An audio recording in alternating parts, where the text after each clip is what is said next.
캐나다는 전 세계 4위의 원유 및 천연가스 생산국입니다.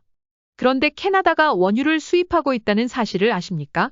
대서양 지역을 위한 것인데 지난 2023년 12월의 경우 하루 61만 배럴을 수입했습니다.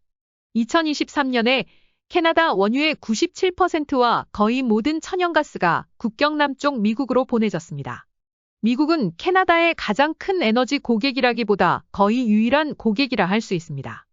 수출에 대한 미국의 의존성으로 인해 캐나다 생산자와 캐나다 경제는 미국의 갑질에 시달리게 되어 있습니다.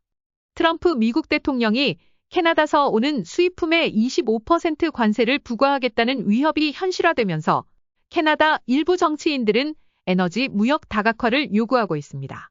하지만 이러한 요구는 그동안 도대체 무엇을 했느냐는 냉소를 자아내고 있습니다. 환경보호에 진심인 캐나다 정부는 이미 승인된 파이프라인을 취소하고 글로벌 시장에 대한 접근성을 높일 수 있는 새로운 파이프라인과 LNG 프로젝트를 좌절시킴으로써 미국에 대한 의존도를 줄일 수 있는 기회를 반복적으로 놓쳤습니다.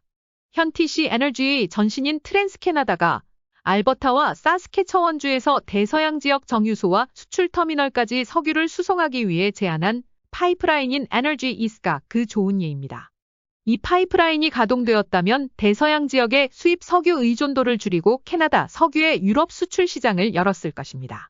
그런데 지난 2017년 트리도 정부는 주요 파이프라인 프로젝트를 평가하고 승인하기 위한 새로운 기준을 도입했습니다. 처음으로 파이프라인 건설로 인한 온실가스 배출량뿐만 아니라 운송할 석유를 생산하고 사용함으로써 발생되는 배출량도 평가에 포함했습니다. 정부의 까다로운 환경영향평가에 질려버린 트랜스캐나다는 이 프로젝트에 대한 허가 신청을 거두어들여야 했습니다. 트랜스캐나다의 CEO는 상황 변화를 지적했지만 전문가들은 새로운 규정과 몬트리올시의 반대가 결합된 것이라고 보았습니다. 결과적으로 캐나다 대서양 지역 정유소는 수입 석유에 계속 의존하고 있습니다. 그 1년 전인 2016년에 트리도 정부는 이미 승인된 노던 게이트웨이 파이프라인 건설을 취소시켜버렸습니다. 이 파이프라인은 알버타주의 석유를 서부 해안으로 연결해 아시아 시장에 상당한 수출 기회를 창출할 수 있는 프로젝트였습니다. 캐나다는 석유보다 천연가스 수출에 있어 미국에 더 많이 의존하고 있습니다. 2023년에 캐나다는 39개 파이프라인을 통해 약 840억 입방미터의 천연가스를 모두 미국으로 수출했습니다. 캐나다는 현재 액화 천연가스, LNG 수출을 위한 운영 인프라가 없습니다. 캐나다 최초의 LNG 수출 터미널인 LNG 캐나다가 올해 브리티시 컬럼비아에서 가동될 것으로 예상되지만 오랫동안 건설이 지연되었습니다. 실제로 여러 에너지 회사가 캐나다의 주요 LNG 프로젝트를 취소하거나 연기했습니다. 이는 주로 승인을 불확실하거나 심지어 불가능하게 만드는 엄격한 규정과 환경단체의 반대 때문이었습니다. 여기에는 2017년의 360억 달러 규모의 Pacific Northwest LNG 프로젝트, 2020년에 90억 달러 규모의 Energy Saguenay LNG 프로젝트, 2021년에 Kitimat LNG 프로젝트, 2023년에 East Coast Canada LNG 프로젝트가 포함됩니다. 그동안 LNG에 대한 글로벌 수요는 증가했는데 캐나다는 내부 문제로 유럽과 아시아 수출 기회를 다 날려버린 것입니다. 실제로 지난 2022년 유럽의 에너지 위기 기간 독일과 다른 여러 국가들이 안정적인 LNG 공급을 위해 캐나다에 의지하려 했지만 트리도 정부는 요청을 거부했습니다. 굴러들어온 복도 차버린 셈입니다. 미국은 정반대였습니다.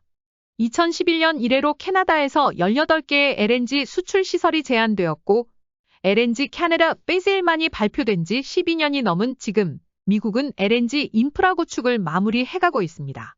2025년 1월 현재 미국은 8개의 LNG 수출 터미널을 건설하고 20개를 더 승인하여 글로벌 LNG 리더로서의 지위를 확보했습니다. 트럼프는 2월 1일부터 캐나다에 25% 관세 부과를 재차 강조하면서 미국은 캐나다의 원유와 목재의 수입 없이도 자체 생산할 수 있다고 설명합니다. 전문가들은 트럼프의 관세 위협이 문제가 아니라 엉망진창이 된 경제정책과 국제 경쟁력 저하가 근본적인 문제라고 지적합니다.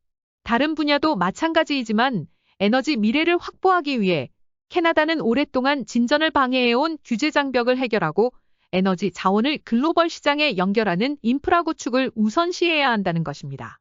트럼프가 다음 달에 관세를 부과하든 그렇지 않든 캐나다는 약골 체질의 경제를 고치기 시작해야 미래에 비슷한 위협과 문제가 발생하지 않도록 할 수 있다고 말합니다.